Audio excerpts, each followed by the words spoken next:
పాకిస్తాన్ పన్న కుట్రగా ఇంకొకటి ఏంటంటే కాశ్మీర్ 370 ఆర్టికల్ ఎత్తేసిన తర్వాత ఎంత బ్రహ్మాండమైన టూరిజం డెవలప్ అయిందో ఆ డెవలప్మెంట్ ఓర్వలేక 2 దీవుల మధ్యలో ఏదైతే పాల్గాన్ ఉన్నదో ఆ పాల్గాన్ లో మిలిటరీ డేస్ లో వచ్చి 26 మందిని పొట్టన పెట్టుకున్న వాళ్ళను ఎట్టి పరిస్థితుల్లో భారతీయ జనతా పార్టీ ఎట్టి పరిస్థితుల్లో వాళ్ళని వదిలేదు, చర్యకు ప్రతి తీసుకుంటది.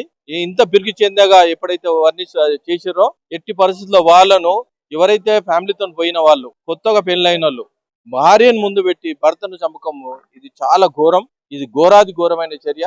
దీన్ని ఖండిస్తా ఉన్నాం. నిన్ననే కోవతుల ర్యాలీ కూడా తీయడం జరిగింది. అఖిల పక్షం కూడా నిన్నే ఈరోజు పిలుస్తా ఉన్నారు. నిన్న కేబినెట్ మీటింగ్ కూడా జరగడం జరిగింది.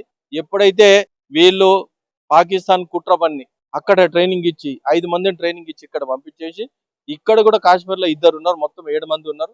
ఊహా చిత్రాలు కూడా బయటికి తీయడం జరిగింది. వాళ్ళను జల్లడబడతా ఉన్నారు. ఎందుకంటే ఇంత పిరిగి చెందగా ఏదైతే చేసిరో భయభ్రాంతులు చేస్తే టూరిజం డెవలప్మెంట్ తగ్గుతుందని వాళ్ళకు పెద్ద కుట్రగా ఏ విధంగా దీన్ని లాస్ చేయాలి, ఏ విధంగా దీనికి లాస్ రావాలి, భయభ్రాంతులు చేయాలి అనే ఉద్దేశంతో భయభ్రాంతులు కాదు, మీరే భయంలో ఉండాలి.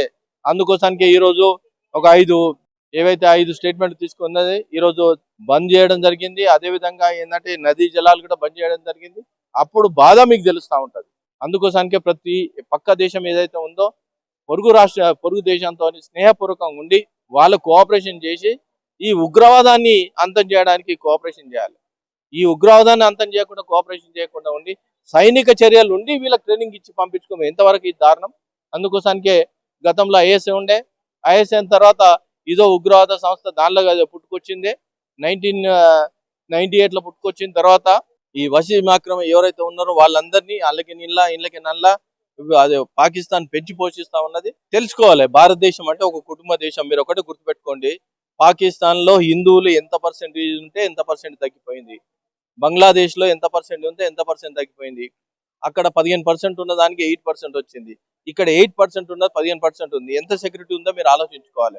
మేము ఒకటే ఏంటంటే మతానికి వ్యతిరేకం కాదు, ఉగ్రవాదానికి వ్యతిరేకం. ఉగ్రవాదాన్ని కూకుడు వేళ్లతో తీసేస్తా ఉంటాం. దాని ఒక్కటే ఉగ్రవాదాన్ని ఏ రూపంలో వచ్చినా వాళ్ళను వదిలేదు లేదు.